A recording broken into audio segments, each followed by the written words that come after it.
देखिए, आज की क्लास हमारी कौन-सी है, इम्पोर्टेंट क्रिकेट ट्रॉफीज़ को देखेंगे। मैं क्रिकेट को लेकर ही चल रहा हूँ क्योंकि ये ज़्यादातर हमारे पेपर में यही पूछी जाती है क्योंकि क्रिकेट हमारे देश में कितना इम्पोर्टेंट है आप सभी को पता होगा। तो उस सब चीज़ों को देखेंगे, ये हमारे लिए ज़रूरी नहीं है। क्रिकेट ट्रॉफीज़ या अपने कोई भी प्लेयर्स आप गेम्स को देखते हैं, उनकी ट्रॉफीज़ याद करते हैं, उनके ट्रिक्स याद करते होंगे, पर उस प्रकार के क्वेश्चन नहीं बनते आज के टाइम पे।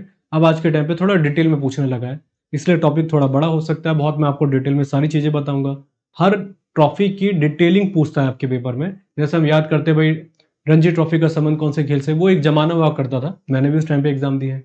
आज के टाइम में पूछा जाता है कि बताइए किस प्रकार का फॉर्मेट है? सैयद मुश्ताक अली ट्रॉफी किस प्रकार के फॉर्मेट में खेली जाती है? टी20 में, वनडे में या टेस्ट में? तो इस प्रकार आपसे क्वेश्चन पूछे जाते हैं, कई बार उसके एस्टेब्लिशमेंट ईयर पूछे जाते हैं। तो उन सभी चीज़ों को हम देख के चलेंगे। एक बार ट्रॉफी कर लिया आपने, दोबारा ज़रूरत नहीं पड़ेगी। ये प्लेलिस्ट चल रही है, आप इसको फॉलो करते रहिए, खासकर हम एसएससी सीजीएल के लिए लेकर चल रहे हैं। पर आप किसी भी गवर्नमेंट एग्जाम की तैयारी लेकर चल रहे हैं, आपको कोई भी दिक्कत नहीं आएगी इस टॉपिक के साथ। इस टॉपिक को करिए, कभी प्रीवियस सर्च करिए, कोई दिक्कत नहीं आएगी, ठीक है? हम इसमें प्रीवियस सर्च भी आपको बताते रहेंगे कौन-कौन से पेपर में आ रखे हैं। तो प्लेलिस्ट को फॉलो करते रहिएगा। आप यूट्यूब पर सर्च कर सकते हैं जीएस बाय राहुल गंडियाल, या प्लेलिस्ट हमारी सर्च कर सकते हैं आप, ठीक है? खैर, सबसे पहली बात, हमारे लिए सबसे पुरानी ट्रॉफी देखनी पड़ेगी। जैसे हम स्टेडियम के बारे में हमने बात करी कि भाई सबसे पुराना ईडन गार्डन है हमारा, 1864 में बना हुआ। तो सबसे पुरानी ट्रॉफी भी तो देखनी पड़ेगी ना, जो भारत में बनी थी। कौन सी थी? वो रणजी ट्रॉफी थी, जिसके बिहाफ में आप कहेंगे आज के टाइम पे जितने बड़े बड़े क्रिकेटर हैं उनकी शुरुआत ही रणजी ट्रॉफी से होती है। और ये कहा जाता है, अगर आप रणजी ट्रॉफी में, मेरे एक दो जान पहचान के लोग थे जिन्होंने खेला क्रिकेट के लिए, रणजी ट्रॉफी तक वो पहुंचे थे, वो बाहर हो गए थे। मैंने पूरी कहानी समझी एक बार उनकी। तो रणजी ट्रॉफी ऐसी है कि आप बिना टेस्ट में कभी खेल ही नहीं सकते अगर आप रणजी ट्रॉफी नहीं खेले तो। टेस्ट में आपके एंट्रेंस होने के लिए ही रणजी ट्रॉफी का होना ज़रूरी है। ठीक है? तो उन सभी चीज़ों को समझेंगे कि सबसे पुरानी कौन-सी है, रणजी ट्रॉफी। कब एस्टेब्लिशमेंट की जाती है? 1934 में की जाती है। पहला क्वेश्चन आपके पेपर में ये आ जाता है। सबसे पुरानी, पहली बात तो क्रिकेट से संबंधित है, सीधी बात है, राइट? कब बनी? 1934 में बनी। फॉर्मेट कौन-सा होता था? टेस्ट का फॉर्मेट होता है इसका, और आपको पता है सारे बड़े-बड़े प्लेयर जो हमारे रहे हैं, वो सारे के सारे इसी सीरीज़ के थ्रू आते हैं, रणजी ट्रॉफी से। दूसरी बात, सबसे पहला जब हुआ है 1934 में, तो ये रणजी ट्रॉफी को जीता किसने था? ये भी तो ज़रूरी है। तो ये होता है, बॉम्बे ने इसको जीता था, और आपको पता होगा सबसे ज़्यादा बॉम्बे ही जीती आई है आज तक। इसके बाद सबसे ज़्यादा टाइटल पड़े हुए हैं रणजी ट्रॉफी के। ये वेरी करते रहेंगे, इसलिए मैं नंबर्स आपको नहीं बताऊँगा, पर सबसे ज़्यादा इसने जीता है। और आपको पता है बड़े-बड़े प्लेयर हमारे बॉम्बे से ही आते हैं। जैसे रोहित शर्मा का नाम, सचिन तेंदुलकर का नाम, जिनको बॉम्बे बम्बर कहा जाता है, सचिन तेंदुलकर को, मास्टर ब्लास्टर। ये सारे कहाँ से आ रहे हैं? बॉम्बे से आ रहे हैं। इसलिए माना जाता है कि बड़े-बड़े धाकड़ प्लेयर सारे यहीं से खेलते हैं, इसलिए हमेशा जीतती है बॉम्बे, राइट? तो बॉम्बे जीती थी सबसे पहला, और सबसे ज़्यादा इसने जीता है बॉम्बे ने। रणजी ट्रॉफी के बारे में और चीज़ें मैं आपको बता दूँ, कितने दिन का खेला जाता है? तो देखिए, ये प्लेऑफ में खेला जाता है 4 दिन का, 4 डेज़ होती है लीग। पहली बात तो ये ध्यान रखना, टेस्ट सीरीज़ होती है एक तरीके की, टेस्ट मैचेज़ होते हैं, हर स्टेट के साथ होगी, जो-जो उसमें लिस्टेड होंगी, और उनके साथ फिर उन सभी के आपस में मैच कराए जाएँगे, जो जीतता जाएगा फिर वो आगे बढ़ता रहेगा। उसी प्रकार से जैसे आपने वर्ल्ड कप में मैचेज़ देखे हैं, फिर जो फाइनल में जाएगा, जो जीतेगा वही उसके हाथ में रणजी ट्रॉफी आएगी। तो ये टेस्ट मैचेस के फॉर्मेट में होता है। प्लेऑफ्स जो होता है आपका, जो फाइनल वगैरह से पहले जो होती है, वो सारी 4 डेज़ की होती है। जो फाइनल तक जाता है वो कितने दिन का होता है? 5 दिन का मैच होता है, और आपको पता है 5 दिन का जो मैच होता है वो टेस्ट मैचेस ही होते हैं। वनडे तो आपके 50 ओवर होंगे या आपके 20 ओवर होंगे, जो आपका टी20 होता है। ये 4 दिन का होता है। तो देखिए, फॉर्मेट ज़्यादातर आपके पेपर में आता है कि इसका फॉर्मेट कौन-सा है? टेस्ट फॉर्मेट है, ठीक है। दूसरी बात, पेपर में आएगा कि भाई कितने दिन का मैच होता है? तो संभावित तरीके से जितने सारे मैचेस होते हैं आपके, वो 4 दिन के होते हैं। पर जब ये फाइनल में जाता है तो 5 दिन तक के मैच हो जाते हैं, मतलब 5 दिन के फॉर्मेट में आ जाता है, क्योंकि आपको चूज़ करने हैं, क्योंकि रणजी ट्रॉफी में रिजल्ट इतनी जल्दी आ जाता है 4 दिन में ही। पर इसको 5 दिन इसलिए कर दिया जाता है कि आपको हर चीज़ क्लियर रहे कि हाँ भाई, मैच ड्रॉ में ना जाए, जीतना ही ज़रूरी है। ठीक है? ये चीज़ें क्लियर हो गई। तो मैंने आपको रणजी के बारे में बता दिया। ये बना कैसे था? तो देखिए, महाराजा रणजीत सिंह, जो इनकी फ़ोटो मैंने लगा रखी होगी, जिनको फादर ऑफ इंडियन क्रिकेट भी कहा जाता है, इन्होंने ही, इन्हीं की श्रद्धांजलि के तौर पे, इनको कमेमोरेट करने के लिए, इनको भावपूर्ण श्रद्धांजलि देने के लिए हमारे रणजी ट्रॉफी की स्टैब्लिश की गई थी। इनके निधन होता है 1933 में, रणजीत साहब जी का। नवानगर पड़ता है एक आपके गुजरात में, वहाँ के रियासत के राजा हुआ करते थे, महाराज थे या युवराज कह सकते हैं। 1907 के आसपास ये राजा बनते हैं, और ये फिर वहाँ से, जैसे मैंने बताया, पैसे वाले व्यक्ति थे। तो भाई ये नवानगर में बने, तो इनको फिर शौक बहुत ज़्यादा था, क्योंकि सारी पढ़ाई इन्होंने इंग्लैंड में करी। जो भी धनी व्यक्ति होता था यहाँ नहीं पढ़ता था, वो सीधे चले जाता था इंग्लैंड में। अभी इंग्लैंड चले जाते हैं, वहाँ पढ़ाई लिखाई करते हैं बहुत ज़बरदस्त तरीके से। और वहाँ पर आपको पता है काउंटी क्रिकेट होता था, जो आपके कॉलेजेस है वो खुद मैच करवाते थे। रणजीत साहब जी का मन आ गया इसमें। रणजी साहब जी ने बोला कि भाई इससे बढ़िया क्या है, मैं भी खेलूंगा। ये खेलने लग गए।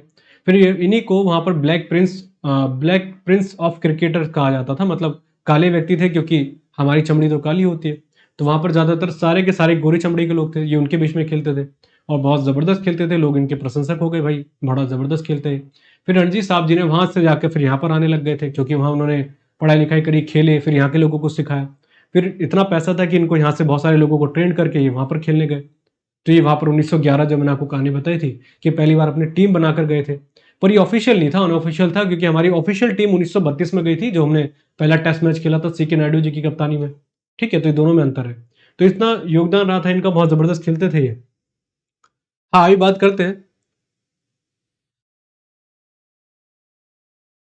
अच्छा, चलिए ये पूछ रहे हैं कि आगे बात कर लेंगे ना, थोड़ा सा रुक जाइए आप।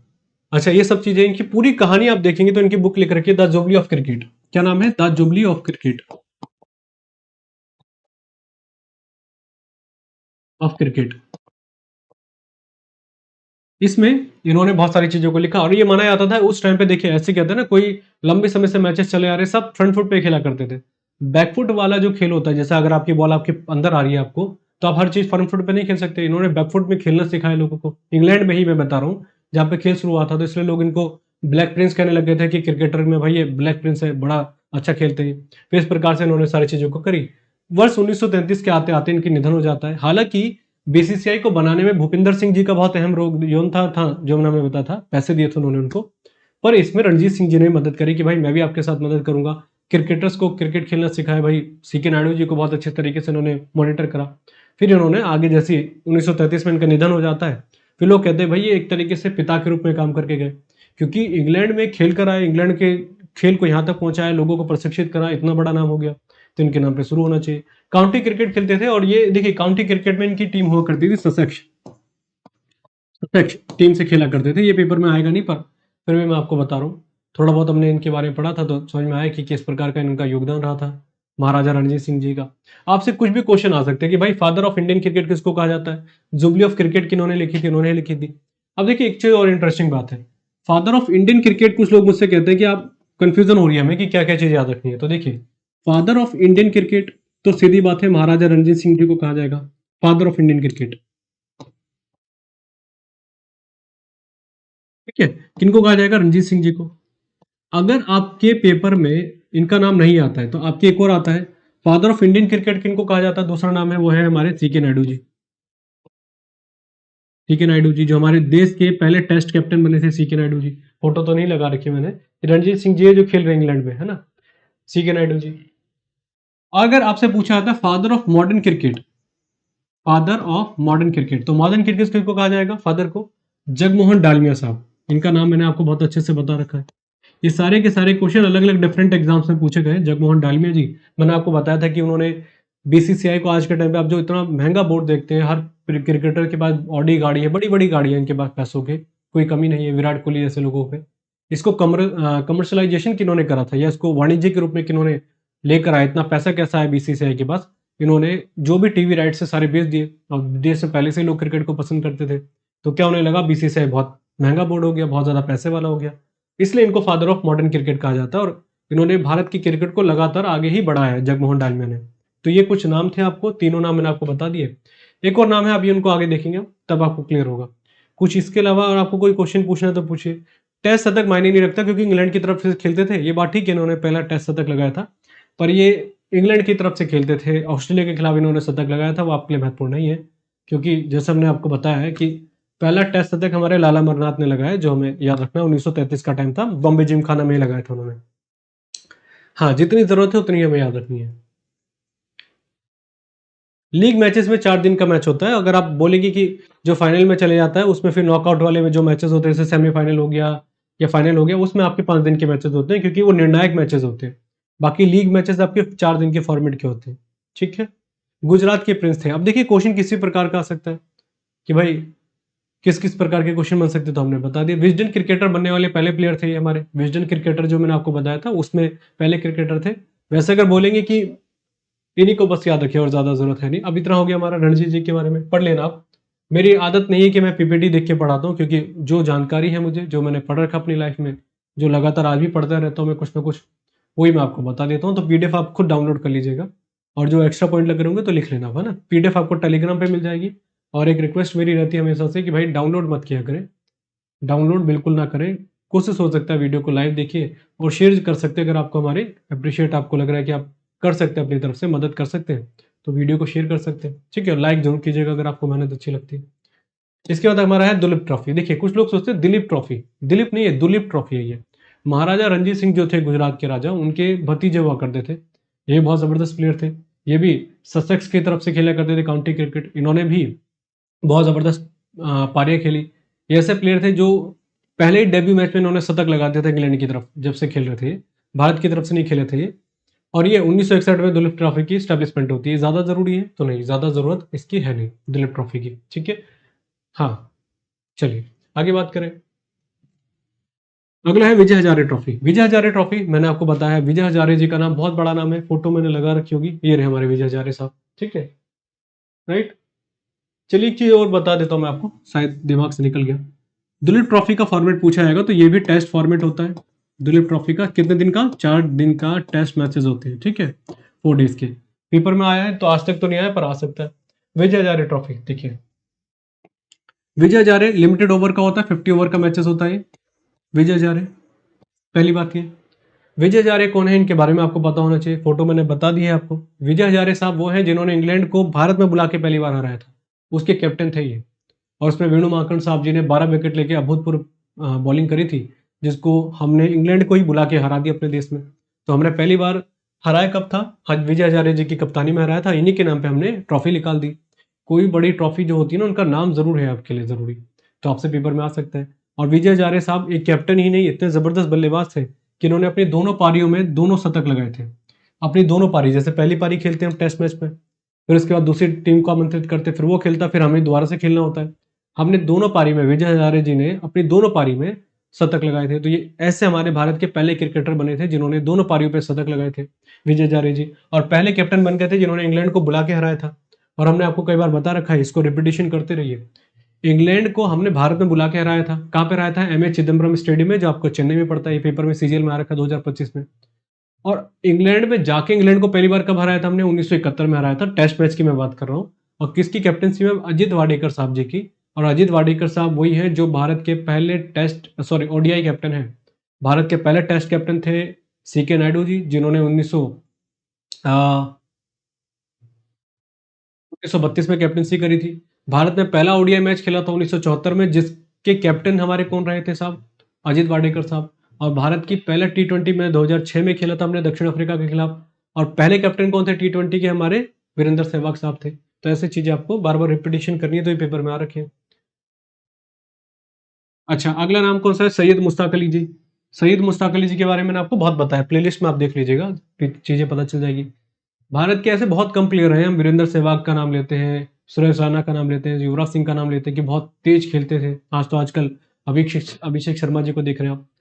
उस टाइम पे सैयद मुश्ताक अली जी इतनी जबरदस्त बैटिंग करते थे, इतनी तेज खेलते थे कि क्रिकेट स्टेडियम से बॉल बाहर निकल जाती थी। और इतनी तेज फॉर्मेट खेलने के कारण उनको ये देखा गया कि इनसे बड़ा कोई प्लेयर हुआ नहीं फास्टेस्ट खेलने वाला। जिस समय लोग टुक टुक खेलते थे, लंबे लंबे छक्के मारते थे। और सैयद मुश्ताक अली जी वही है जिन्होंने ओवरसीज कंडीशन में जाके पहली बार भारत के लिए शतक लगाया था। पाकिस्तान से आमंत्रण बोला गया था इनको कि भाई आप आ जाइए, हम आपको कैप्टन बनाएंगे और सरों पे रखेंगे अपने। इतना जबरदस्त खेलते थे। इन्होंने बोला नहीं भाई, धरती मेरी जो है जहां पर मैं रह रहा हूँ वो मेरी भारत है, मैं भारत को छोड़कर नहीं जाऊंगा। तो ऐसे बड़े बड़े शख्सियत रहे हमारे। तो सैयद मुश्ताक अली जी टी20 फॉर्मेट में बहुत जबरदस्त खेलते थे, मतलब टी20 कह रहा हूँ, बहुत तेज खेलते थे। इसलिए इनके नाम पे जो आज फॉर्मेट देखने को मिलता है वो टी20 फॉर्मेट है। और अभी आपने देखा होगा जो हमारा 2026 का वर्ल्ड कप हुआ था टी20, उसमें ईशान किसान की एकदम हीरो टाइप की एंट्री हुई थी, क्योंकि उनका कहीं नाम भी नहीं था कॉन्ट्रैक्ट में। अचानक से उनको लेकर आ गए थे। क्यों लेकर आए थे, क्योंकि जो सैयद मुश्ताक अली ट्रॉफी जो टी20 सीरीज होती है उसमें वो झारखंड की तरफ से खेल रहे थे और वहाँ के कैप्टन थे। उन्होंने इतनी अच्छी बैटिंग करी, इतनी तेज बैटिंग करी कि उनको फिर डायरेक्ट टी20 वर्ल्ड कप में नामांकित कर दिया गया। और बैटिंग भी करी उन्होंने, अच्छा भी खेले वो। तो इस प्रकार से टी20 फॉर्मेट हमारा हो जाता है सैयद मुश्ताक अली ट्रॉफी। ये 2006 में आती है, ज़्यादा महत्वपूर्ण आपके लिए नहीं है, बस इतना याद कर लीजिए, हो जाएगा काम, है ना। विजय हजारे थोड़ा याद रख सकते हैं, 2002 में इसकी स्टैब्लिशमेंट होती है। इसके बाद हमारा देवदा ट्रॉफी। देवदा ट्रॉफी कौन सा है हमारा, 50 ओवर का मैचेस होते हैं देवदा ट्रॉफी का, 50 ओवर लिमिटेड ओवर है ये। ये बहुत ज़रूरी है, पेपर में कई बार आया। देवधर ट्रॉफी का संबंध कौन से खेल से? तो सारे क्रिकेट के ही, तो हम आपको ऑब्वियसली कोई अलग बताने वाली बात तो है नहीं। तो देवधर ट्रॉफी आपका 1973 में आती है। थोड़ा सा देवधर ट्रॉफी के बारे में बता दूं। देवधर जी साहब ये है, इनकी फोटो है। ये संस्कृत के बहुत बड़े प्रोफेसर हुआ करते थे, संस्कृत लैंग्वेज के। संस्कृत लैंग्वेज के आप सोचेंगे, आप संस्कृत लैंग्वेज के बहुत अच्छे प्रोफेसर थे। और प्रोफेसर होके इनके नाम पे क्यों रखा गया? क्योंकि देखिए, हमने सारे प्लेयर जो देखे वो इंटरनेशनल कैटेगरी में अच्छा खेले, पर हमारे ऐसे बहुत कम लोग हैं जिन्होंने फर्स्ट क्लास में जबरदस्त खेले। जैसे वसीम जाफर जी का नाम लिया जाता है कि उनको अगर आप फर्स्ट क्लास क्रिकेट में देखेंगे तो वो वहां के सचिन तेंदुलकर हैं, वसीम जाफर जी। घरेलू मैचेस बहुत जबरदस्त रिकॉर्ड रहे उनके। इसी प्रकार से हमारे जो ये है, हमारे क्या नाम था इनका, देवधर साहब जी, प्रोफेसर के साथ साथ क्रिकेट खेलना बहुत पसंद करते थे और बहुत जबरदस्त इन्होंने बैटिंग वगैरह करी। तो इनके नाम पे इन्होंने एक बहुत जबरदस्त पारी खेली, लगातार डोमेस्टिक क्रिकेट को ज्यादा प्रोत्साहन करा इंटरनेशनल के बजाय, क्योंकि उस समय इतना नहीं हुआ करते थे। इसलिए इनको grand old man of cricket कहा जाता है। आप कह सकते हैं कि हमारे दादाजी क्रिकेट के कौन कहे जाएंगे? देवधर साहब कहा जाएंगे। तो ये इनके लिए इनकी ट्रॉफी हमें याद रखनी है, पेपर में आ सकता है। 4 नाम बताए थे मैंने आपको। Father of Indian cricket Ranji साहब, क्योंकि रणजी ट्रॉफी इनके नाम पे। अगर आपको पूछा जाएगा उनका नाम नहीं है तो सीके नायडू साहब जी हो गए। फिर हमने बताया था फादर ऑफ मॉडर्न क्रिकेट हो गए हमारे जगमोहन डालमिया साहब। अगर आपसे पूछा जाता है कि भाई बताइए grand old man of cricket कौन है भारतीय के लिए, तो वो हो जाएंगे देवधर साहब जी, जिन्होंने बहुत घरेलू डोमेस्टिक क्रिकेट को बहुत ज्यादा प्रोत्साहित करा। अगला नाम है ईरानी ट्रॉफी। ईरानी कप कहा जाता है इसको? ये हमारे क्रिकेट से संबंधित है, इसमें कुछ खास बताने वाली बात नहीं है, तो आप इतना याद रख सकते हैं। अगला नाम है सीके नायडू ट्रॉफी। मैंने बताया था सीके नायडू कौन है, भारत की टेस्ट कप्तानी करने वाले पहले हमारे थे। और आपके होलकर जो राज्य हुआ करता था वहां से उन्होंने पहली बार खेलना स्टार्ट करा था। फिर वहां पर फिर बीसीसीआई आए, फिर बीसीसीआई का गठन हुआ, भूपेंद्र सिंह जी ने इनको बुलाया कि भाई खेलिए। तो अपने साथ सैयद मुश्ताक अली जी को लेकर आ गए कि भाई ये हमारी तरफ से अच्छा खेलता है। टीम बनाई, 1932 में लॉर्ड्स में गए खेलने के लिए, पहली कैप्टनसी करी, हालांकि हार गए थे, पर पहले हमारे सी के नायडू साहब जी खेलते थे हमारी कैप्टन के रूप में। और सी के नायडू, कर्नल सी के नायडू कहा जाता था क्योंकि होलकर राज्य में ये उस समय कर्नल के पद पे थे, इसलिए इनको कर्नल सी के नायडू भी कहा जाता है कई जगह। अगला नाम है वीनू मांकड़ जी। मैंने आपको बताया था मांकड़ केस, वीनू मांकड़ जी, उन्हीं के नाम पर ट्रॉफी दी जाती है। और मैंने आपको पूरी कहानी बता रखी है, जैसे अश्विन का केस आया था, रविचंद्रन अश्विन का, कि वो बॉलिंग करा रहे थे आईपीएल में और बटलर वहां पर थे नॉन स्ट्राइकर में, यहाँ से वो बॉलिंग करा रहे हैं, बटलर यहाँ पर खड़े। और कहा जाता है कि रविचंद्रन अश्विन को, ऐसे कह सकते हैं, मैं ये मेरा पर्सनली मानना है, उनसे बड़ा दिमाग क्रिकेट में किसी का नहीं हुआ। एक एक रूल को तोड़ देते हो भाई, तमिलनाडु के बड़े दिमागदार होते हो, उन्होंने दिमाग लगाया कि बहुत अच्छा खेल रहे हैं बटलर, तो उन्होंने सोचा प्लानिंग के तहत इसको आउट करना है। उन्होंने क्या करा, ऐसे ही बटलर बार बार क्रीज छोड़ दे रहे थे अपनी बॉलिंग कराने से पहले, ऐसे ये करा रहे तो क्रीज पे खड़ा रहना पड़ता है, क्रीज नहीं छोड़नी आपको, वो पहले क्रीज छोड़ दे रहे थे लाइन को। अब इन्होंने क्या करा साहब ने, इन्होंने देखा और स्टंप उड़ा दी। उसी को वीनू मांकड़ केस कहा जाता है, क्योंकि वीनू मांकड़ जी ने भी एक टाइम पे 1947 में करा था। तो फिर उसके बाद बहुत ज़्यादा विवाद हो गया था, लोगों ने बोला ये तो स्पोर्ट्समैनशिप जो होती है उसका तो विरोध कर रहे हैं अश्विन जी। उन्होंने बोला भाई मैंने रूल्स के हिसाब से काम करा है, आप मुझे क्रिटिसाइज करिए, आलोचना करिए, मुझे कोई लेना देना नहीं है। तो ऐसे बहुत कम क्रिकेटर हुए। तो विनू मांकड़ जी उसी कहानी से जुड़े रहते हैं कि बॉलिंग कराई, उन्होंने उड़ा दी उसकी स्टंप बिल ब्राउन की। और ये तब से विनू मांकड़ नाम आ गया कि भाई इस तरीके की कोई भी स्टंप होता है तो विनू मांकड़ जी के नाम से जोड़ा जाता है। तो विनू मांकड़ ट्रॉफी किससे संबंधित है? हमारे इससे। अब आप बताइए, इसमें कोई रट्टा या ट्रिक बनाने की जरूरत है? नहीं है। सी के नायडू जी की कहानी मैंने आपको बता दी, सैयद मुश्ताक अली जी के बारे में बता दिया, देवधर जी के बारे में बता दिया। जब इतनी कहानी मैंने आपको बता दी तो आपको ये नाम याद रखने में दिक्कतें नहीं आएंगी। और इनसे संबंधित फैक्चुअल बहुत सारी चीजें क्वेश्चन आती है। आपसे पहला आता है कि भाई 1932 का टेस्ट कैप्टन कौन थे? आपको समझ में आ रहा है कि किस प्रकार की आपकी सोच होनी चाहिए, कॉन्सेप्ट बिल्ट होने चाहिए आपके। अगला हमारा विजी ट्रॉफी। विजी ट्रॉफी आप याद कर सकते हैं, बिल्कुल सीजीएल के पेपर में आया था, इसलिए हमने इसको मेंशन कर रखा है। अगला हमारा सहारा कप, ये अब तो थोड़ा कम हो गया है, बंद भी हो गया सर सहारा कप। एक टाइम पे स्पॉन्सरशिप थी हमारी सहारा की, हमारी टीम इंडिया के लिए, तो तब से फिर सहारा कप शायद अब मेरे हिसाब से बंद हो गया है, पर पेपर में आता है तो आप इसको ध्यान में रख सकते हैं, जो हमारे लिए ज़रूरी रहती है चीज़ें, है ना। हाँ, बाकी देखिए आप हमें यहाँ पे फॉलो कर सकते हैं इंस्टा पे, लिंक आपको डिस्क्रिप्शन डिस्क्रिप्शन पे मिल जाएगा। और आपको टेलीग्राम का लिंक आपको डिस्क्रिप्शन में मिल जाएगा, आप उसका पीडीएफ डाउनलोड कर सकते हैं। बाकी देखिए हमारे कोर्सेज चल रहे हैं, आप इनको ज्वाइन कर सकते हैं एसएससी एग्जाम 2026 के नाम से। अभी आप जिस वीडियो को 2026 में देख रहे हो, 2027 में 28 में हम हर साल नए अपग्रेड बैच लेकर आते हैं। तो एप्लीकेशन में जाके विजिट करिए, देखिए प्रॉपर तरीके से कौन सी क्लास आपकी चल रही है और आप उन बैचेस को जोड़ सकते हैं अपने साथ। जिस तरीके से हम डिटेल में करा रहे हैं सारी चीज़ें मिलेंगी। वहाँ पर सिस्टमैटिक वे में मिलता है। कुछ लोग कहते हैं कि यूट्यूब पे मिल सकता है, तो देखिए यूट्यूब पे इतना मैं एक्टिव नहीं रह पाता हूँ। मैं इतने समय से एप्लीकेशन में ही पढ़ाता हूँ। तो एक लंबा समय रह गया, तो इसलिए यहाँ पर जो सिस्टमैटिक वहाँ पे चीज़ें मिलती है, पर्सनल गाइडेंस आपकी मिल जाती है मेरी आपको वहाँ पर। कोई भी आपको एक व्हाट्सएप ग्रुप बना दिया जाता है, वहाँ पर कोई भी डाउट है हमको डाल सकते हैं मैसेज, हम वहाँ पर आपको खुद पर्सनली रिप्लाई करते हैं। कॉल भी अटेंड करता हूँ मैं काफ़ी लोगों का, अगर जिनको ज़्यादा दिक्कत आती है। तो ये सारी चीज़ें आपको मिल जाएँगी, बाइलिंगुअल कंटेंट होगा जीएस को लेकर, डिटेल्ड पीडीएफ आपको मिल जाएँगी सारी चीज़ों की जो हम बताते हैं आपको, तो आपको नोट्स बनाने की थोड़ी दिक्कतें कम हो जाती है। पर फिर भी मैं हमेशा कहता हूँ हमारे वीडियो लेक्चर ज़रूर देखिए, क्योंकि वो चीज़ें याद करने के लिए ज़्यादा ज़रूरी होती है। सारा काम मेरा वीडियोज़ में ही होता है, पीडीएफ में तो कम होता है। इसके अलावा आप सबसे ज़रूरी बात है अपडेट रहना अपने आप को, नए-नए क्वेश्चंस देखना, उनको करना, डिटेल में करना, जैसे मैं आपको सारी चीज़ें बता रहा हूँ, डिटेल में बता रहा हूँ। कोई प्रीवियस ईयर्स आया तो उसके संबंधित बहुत सारे क्वेश्चन कौन-कौन से हो सकते हैं, उनको हमने जोड़ लिया। वो सारी सीरीज़ के हिसाब से हम आपको हर साल नए अपग्रेड करके बैचेज़ में देते हैं, तो आप उसके लिए जोड़ सकते हैं अपने आप को। ये सारे अलग-अलग बैचेज़ जो चल रहे हैं उनको जॉइन करिएगा। इंग्लिश के बैचेज़ भी हमारे चल रहे हैं, आप उसको भी देखिएगा। इस साल बहुत अच्छा रिज़ल्ट रहा था लोगों का, तो आपके लिए हेल्पफुल रहेगा। रेलवेज़ की तैयारी कर रहे हैं, तो रेलवेज़ के लिए बैचेज़ हमारे चल रहे हैं। तो बस आज के लिए इतना ही। सारा जीएस का आपको सेक्शन पूरा मिल जाएगा। कोई अगर आपके डाउट वगैरह रहेंगे तो इंक्वायरी नंबर आपको एप्लीकेशन में मिल जाएगा, डेमो क्लासेस मिल जाएँगी। कुछ क्वेरी वगैरह रहेगी तो आप पूछ सकते हैं। बाकी कोई भी डाउट है तो कमेंट बॉक्स में डालिए, हम उस पे रिप्लाई करने का पूरा प्रयास करेंगे। एक रिक्वेस्ट रहेगी, लाइक और शेयर ज़रूर कीजिएगा और वीडियो को डाउनलोड ना करें तो बहुत अच्छा रहेगा। थैंक यू आज के लिए।